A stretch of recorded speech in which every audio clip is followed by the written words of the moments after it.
Wait lang ha. Sige, next. Ma'am Cass, yun di ko desay. Ma-open mo ba? Ay, makita mo, ma'am? Apo. Sige, go. Disease is frequently found in elderly people. Diseases frequently found in elderly people include cerebrovascular disease, heart disease, pneumonia, aspiration pneumonia, diabetes mellitus, osteoporosis, and dementia. There are people for whom doctors' instructions are required to provide them with nursing care. Cerebrovascular disease. Cerebrovascular disease refers to disorders of the brain blood vessels. It is caused by clogged or broken blood vessels and may result in various disabilities, depending on the region of the brain affected. Causes. The causes are largely classified into two groups. Number one, clogged blood vessels in the brain, cerebral infarction. Number two, broken blood vessels in the brain, cerebral hemorrhage, etc. Symptoms: headache, dizziness, nausea or vomiting, disturbance of consciousness, respiration disorder, disturbance or perception, etc. Points of nursing care. Provide nursing care based on the symptoms of the user. Number two, as it is related to lifestyle, pay attention to the amount and contents of food and exercise. Ay, so yung cerebrovascular disease, ito yung sa sakit sa brain natin, no? So may mga disorders sa blood, wait lang. Sa brain blood vessels natin. So yung iba is nagka-clog or yung iba din is nabo-broken yung blood vessels. So for example, sa cerebral infarction, ito may nakabara sa blood vessels natin sa brain. Yung cerebral hemorrhage naman is merong pumutok na ugat sa brain natin. So yun yung aneurysm. So may tendency kasi na lumubo yung ugat natin sa brain natin. Then if sobra yung ano natin, yung for example, parang na-stress yung brain natin or yung ano natin, mayroon tayong iniisip or parang yung same kay Jovit Baldovino ba yun? Yung instead na need na niya magpahinga tapos kumanta pa daw siya tapos bumirit pa siya. So pag bumirit ka kasi sa kakakanta mo, para nag-i-increase kasi yung pressure sa brain mo. So meron na daw siyang before, meron na siyang yung artery niya, meron ng parang lumobo na artery doon. So yung pagkanta niya parang na-increase yung pressure sa sa artery na yon. Tapos yun pumutok na yung part na yun. So kumalat na yung dugo sa other part ng brain niya. So yun, hindi siya naagapan kaya namatay siya. Then so yung symptoms na is if grabe na yung headache mo, kunyari simba ko lang na grabe yung headache mo na parang hindi na siya mako-cure ng pag uminom ka ng biogesic or kahit na anong gamot, hindi pa rin siya gumagaling or kahit natulog ka na, hindi pa rin gumagaling yung headache mo. So yun, baka meron ka ng problem or meron ka ng cerebral infarction or meron ka ng cerebral hemorrhage. So dapat magpa-check up ka na talaga. Then if nahihilo ka, then nasusuka, then yung parang hindi ka na makapag-isip ng maayos. So provide points of nursing care. So dapat provide nursing care based on the symptoms of the user. So kung yung patient nyo is yun, masakit pa yung ulo niya, so i-try nyo na lang siya na painumin ng gamot or patulugin. Pero if hindi pa rin siya gumagaling, so yun, ipa-check up nyo na siya at ipa-admit ka agad sa hospital kasi baka meron na siyang something sa brain niya. And then, dapat din, yun, i-limit yung contents ng food niya or dapat i-check niya yung kinakain niya, dapat low salt diet pa rin and dapat ma-exercise din yung patient. The next, heart disease, Ma'am Joy. Makita ra, Ma'am Joy? Nursing care.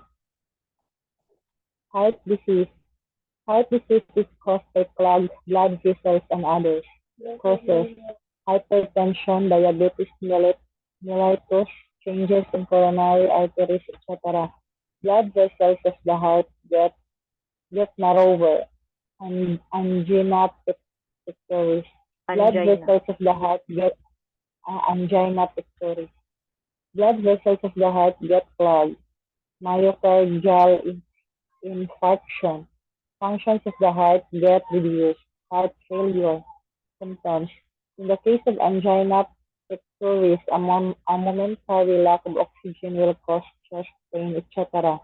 In the case of myocardial infarction, the necrosis of heart muscles will cause severe chest pain, etc.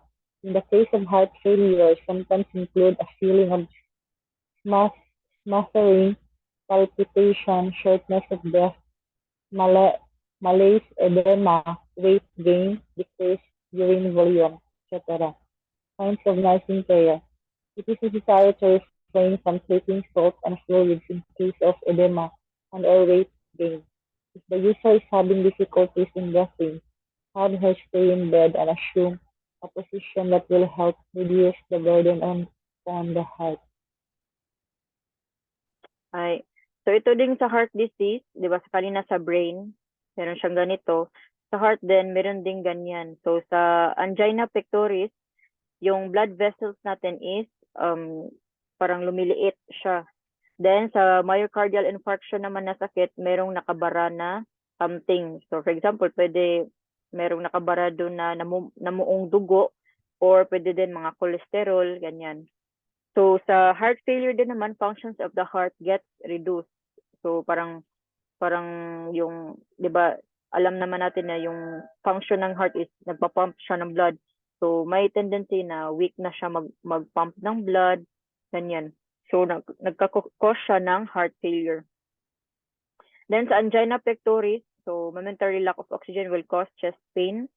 So pag na ano mo yung patient mo na parang sumasakit yung dibdib niya, then if ma-relieve siya ng gamot, meron kasing gamot na binibigay, nakalimutan ko lang yung gamot na yun, nitroglycerin yata yun. So if na-relieve siya ng sakit or if na-relieve siya ng gamot, so chest pain lang yun siya. Pero if yung patient niyo is sumasakit yung heart niya tapos hindi siya na-relieve ng gamot, then yung palm niya is naka-open siya yung palm, then pag ano niya sa heart niya, parang ganun yung point niya sa heart niya ba, hindi niya ma-determine kung saan yung sakit. So may tendency na meron na siyang myocardial infarction. So severe na talaga yung chest pain ng patient. So dapat na siyang dalhin sa hospital kasi if for example hindi na nakakapasok yung blood ng mabuti sa other parts ng katawan natin, nagsa-stuck siya dito yung blood. So may tendency na mamatay yung other part ng body natin na hindi nadaluyan ng dugo. So dapat talaga kaagad dalhin sa hospital yung patient. So ganito din nangyari sa husband ko before nung nandun siya magkasabay kasi kami dun sa Japan. So mabuti na lang sa Japan siya inatake ng MI. So winter kasi yun yung time na yun. Tapos parang yung ano siguro yung cholesterol is nag-hard na yung cholesterol ba. So yun tumatakbo daw siya, then parang na-feel niya na sumikip na yung heart niya, ganyan. So yun, mabuti naman is yung doktor nila sa hospital is anong tawag doon?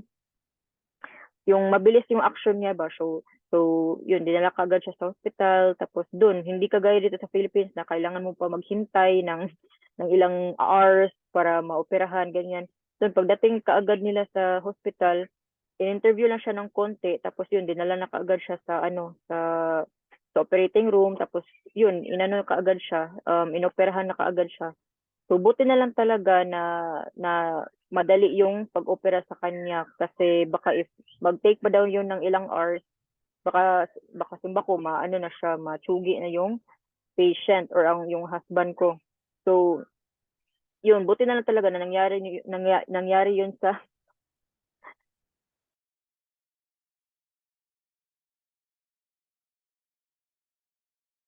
So buti na lang talaga nangyari yun sa Japan at hindi dito sa Philippines. So yung binayad din din yan nung time na yun is mura lang. Unlike kung dito siya ma-hospital sa Philippines, aabot yun ng millions. Pero doon sa Japan, kasi meron tayong health insurance. So, 70-30 kasi yun. So, 70% kukunin yung pambayad sa health insurance natin din yun. 30% yun na yung babayaran ng patient. So, yung sa husband ko, yung binayaran niya lang is 10 lapad. So, mga 100,000 yen. So, nasa 50,000 lang yata yan in peso before kasi 2018 yata yun nangyari or 2017. So, yun. Buti na lang talaga dun nangyari. Until now, nag-ano pa rin siya. Ano tawag doon? Nag-surgery. Umiinom pa rin siya ng maintenance. So, kasi nilagyan kasi siya ng stent. So, mamaya ipakita ko din sa video yung about dito sa heart. So, marami ding mga matatanda na meron ng stent sa heart nila. So, need talaga nila uminom ng maintenance. So, if meron kayong patient na naka-experience ng chest pain, ganyan, so dapat ipaganito niyo lang yung position ng patient niyo para ma-ease yung burden or para ma-reduce yung burden sa sakit ng heart nila. And dapat tawagin niyo kaagad din yung nurse, and then yung nurse na yung mag-a-assess sa patient. Then next, tomorrow na sige, last na lang itong pneumonia para ipakita ko din sa inyo yung video about sa pneumonia. Sige, next, si Ma'am Joy. Okay. Pneumonia. Pneumonia is caused by pathogens entering the lungs, causes infection by pathogens such as germs and viruses. Symptoms. General symptoms such as fever, malaise, lack of appetite. Symptoms of respiratory organs such as coughs and phlegm. Points of nursing care. Be creative and help the users stay hydrated and cook meals that are easy to eat. It is necessary to be careful as symptoms sometimes do not show in the case of elderly people. Aspiration pneumonia. Aspiration pneumonia is caused by bacteria mistakenly entering the trachea and or bronchial tube. Parang trachea. And a bronchial tube with food and saliva. Causes food and liquid getting into the trachea and not into the esophagus. Symptoms: fever, coughs, phlegm, lack of appetite, etc. Points of nursing care. Pay attention to the posture the user assumes at the time of eating. Do not have her lie down right after meals. Instead, have her maintain a sitting position. Take care of the oral cavity of the user. If symptoms are visible, cooperate with the medical staff. Ay. So, sa pneumonia naman, if merong nakapasok sa lungs natin ng mga germs or viruses, so yun, nag-fever yung patient natin, then ayaw niyang kumain, ganyan. And then, meron na din siyang cough or inuubo na yung patient natin, and then meron na din siyang phlegma. So yun, if makita natin sa patient na meron na siyang mga ganong symptoms, so possible na merong pneumonia yung patient natin. So dapat i-inform natin kaagad yung nurse. Na, yung patient natin nurse, merong naka-fever na siya, ganyan din. Ayaw na niyang kumain, meron na siyang ubo, then merong phlegma. Then ang pwede natin gawin sa kanya is dapat stay hydrated tayo, and then stay hydrated natin yung patient, so painumin natin ng tubig or otsa, then dapat pakainin natin yung patient natin ng mga much better is yung mga soft diet. Then it is necessary to be careful as symptoms sometimes do not show in the case of elderly people. So yung iba hindi siya nag-show down ng mga symptoms, pero dapat talaga i-assess natin ng mabuti yung patient.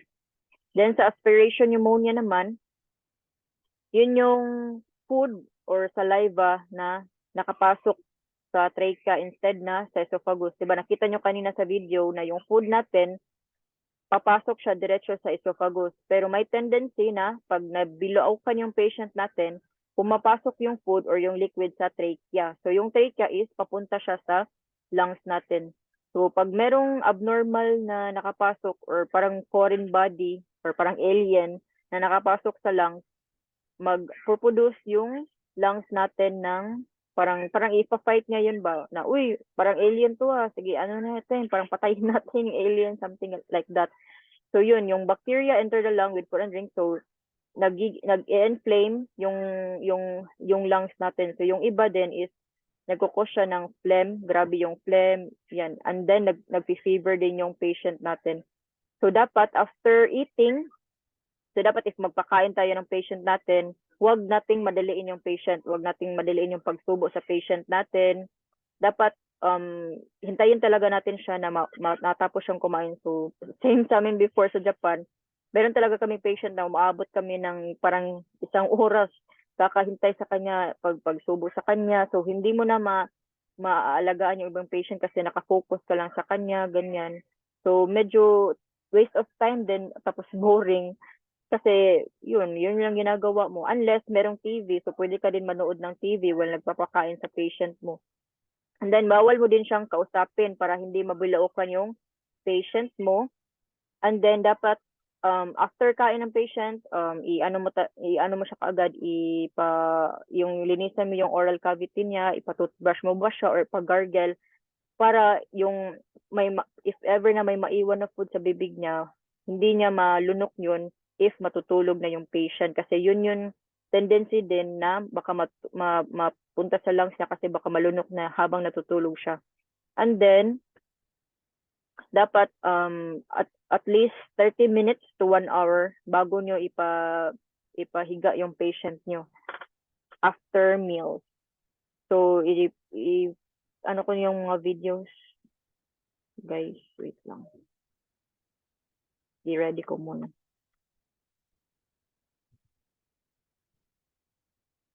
Panoorin nyo na lang yung mga videos natin. Yung first, wait lang ha. Yung first video is yung, ano pala, meron ako nakalimutan kasi. Na-show sa inyo yung systolic and diastolic na video.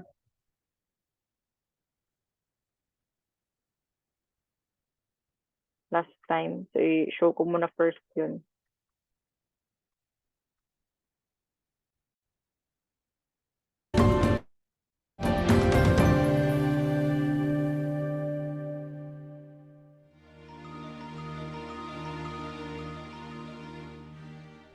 Systole and diastole.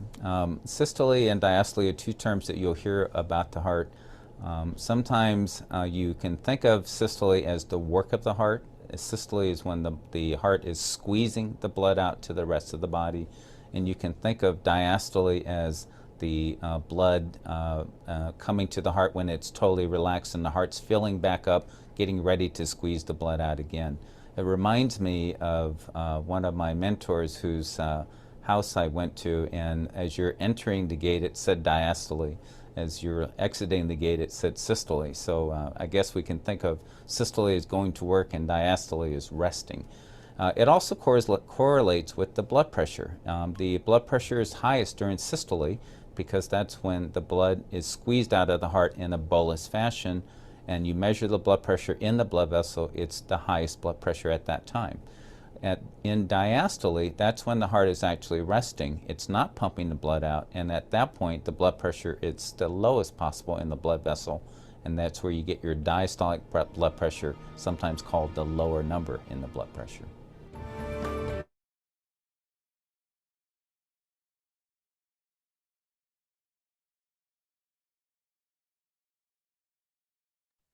Wait lang.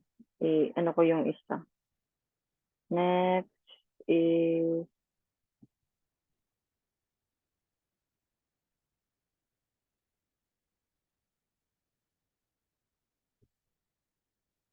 yung next is yung ginawa sa husband ko na surgery sa Japan. Kasi yung nabarahan siya ng ano, yung may bumara sa ano niya, sa heart. So ito yung ginawa na surgery sa kanya, yung stent. Mommy.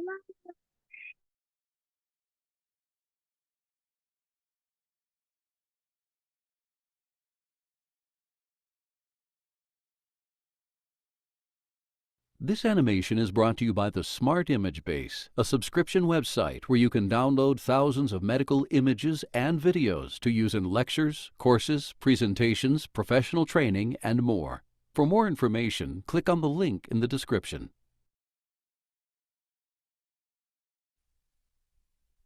A coronary angioplasty procedure is also known as percutaneous coronary intervention. The procedure is done on blood vessels called coronary arteries. They supply your heart muscle with oxygen.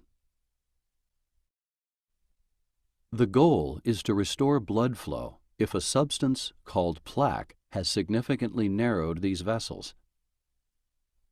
To begin the procedure, the doctor will numb the skin in your wrist. A needle will be placed through your skin and into your radial artery. Next, a flexible guide wire will be passed through the needle into your artery. Then, the needle will be withdrawn. It will be exchanged for a small, flexible tube called a sheath. This permits access into your artery.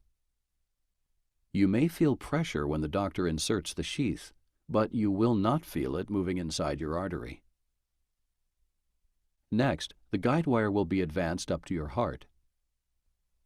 A flexible tube, called a catheter, will be advanced over the wire to your coronary arteries. The progress of the procedure will be checked with an X-ray device called a fluoroscope. At this point, your doctor will remove the guide wire. Then, the doctor will move the tip of the catheter just inside the coronary artery to be examined. A special dye will be injected into the artery.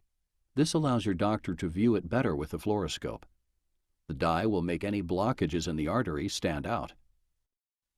If a significant blockage is found, your doctor will insert a guide wire into the artery. A balloon on the tip of the catheter will be moved along the wire to the blockage. When the balloon inflates, it will expand the artery and improve the blood flow. You may feel some chest discomfort while this is happening. After this, your doctor will deflate and remove the balloon. A wire mesh tube, called a stent, may be placed in the treated area. The stent helps keep the coronary artery open. Your doctor will choose the proper size stent, which is compressed over a balloon. The stent will be moved into the artery over the same guide wire. When the balloon is inflated, the stent will expand and lock into place. After the balloon catheter is taken out, the stent will stay in place to hold the artery open. At the end of the procedure, the guide wire will be removed. To find out more about coronary artery angioplasty,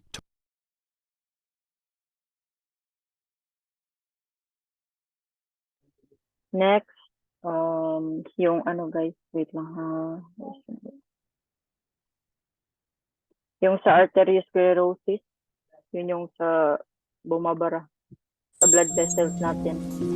Arteriosclerosis.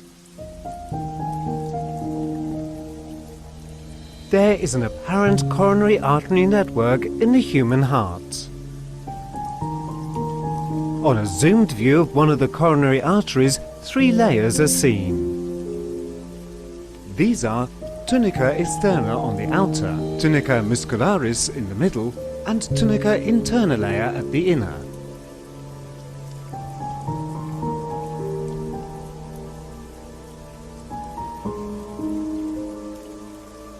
When cholesterol, found as LDL molecule in the blood, is carried at high levels for a long time,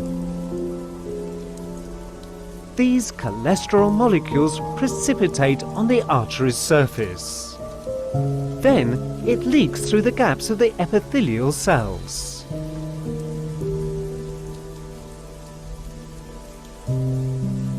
They form a deposit in between the tunica interna and the tunica muscularis layers. This fatty deposit is called plaque. As the plaque grows bigger, spreading in the artery, it bulges in the lumen, forming a lump, and this reduces blood flow. This is called atherosclerosis, also known as hardening of the arteries. With time, epithelial cells may split at a point. This situation activates platelets and enables the formation of fibrin threads. Clot forms as a result. This clot is known as thrombus and prevents the blood flow in the arteries.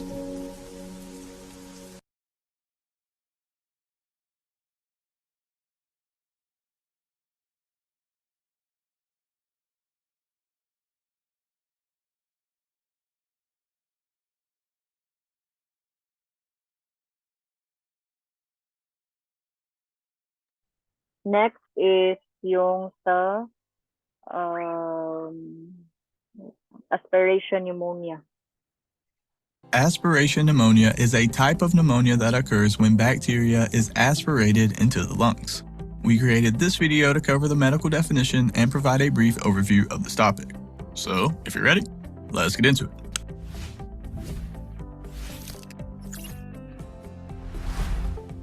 Pneumonia is an infection that causes inflammation in the lungs and results in fluid buildup, fever, cough, and difficulty breathing. It's caused by a variety of different organisms, including viruses, bacteria, fungi, and even parasites in some cases. When this disease is contracted due to aspirated bacteria, as previously mentioned, it is referred to as aspiration pneumonia. The other types of pneumonia include community-acquired pneumonia, hospital-acquired pneumonia, and ventilator-associated pneumonia. As you may have guessed, the specific type of pneumonia is classified according to how the patient acquires the disease. Community-acquired pneumonia is when a patient is infected outside of the hospital setting. Hospital-acquired pneumonia is when a patient gets it during a hospital stay. And ventilator-associated pneumonia is when it's acquired while the patient is on the mechanical ventilator. But for this video, we're specifically focusing on aspiration pneumonia. As previously mentioned, aspiration pneumonia is acquired when a patient aspirates bacteria into the lungs, usually from food, saliva, or stomach acid. These contents are meant to be swallowed through the esophagus into the stomach. However, when they are instead aspirated through the trachea into the airways of the lungs, this is when the problem begins and an infection can ensue. Aspiration pneumonia can vary from mild to severe, depending on the patient's signs and symptoms. Some examples to look for include a productive cough, fever and chills, tachypnea, shortness of breath, chest pain, diaphoresis, fatigue, and cyanosis.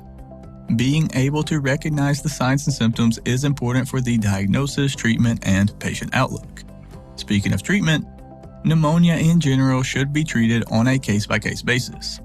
Here are some of the most common treatment methods: antibiotic medications, oxygen therapy, bed rest, airway clearance therapy, hyperinflation therapy, and fluid management. Each patient may require different treatment modalities depending on their signs and symptoms. In severe cases, intubation and mechanical ventilation may be indicated.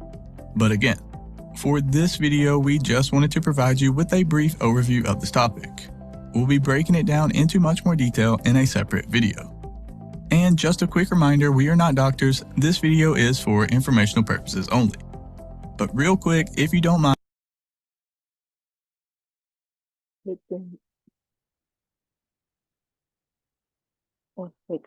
do me a huge favor and hit the like button. It really helps support the So, channel. meron pa kayong questions, guys, sa topics natin or whatsoever? Wala pa naman, Sensei. Okay. So, if ever na meron kayong question, pwede kayo mag-question ha. Tapos, pwede din if hihiya kayo, pwede nilang i-PM sa ano natin, sa Facebook. So, tomorrow natin continue yung next topic, yung about sa diabetes mellitus. Wait,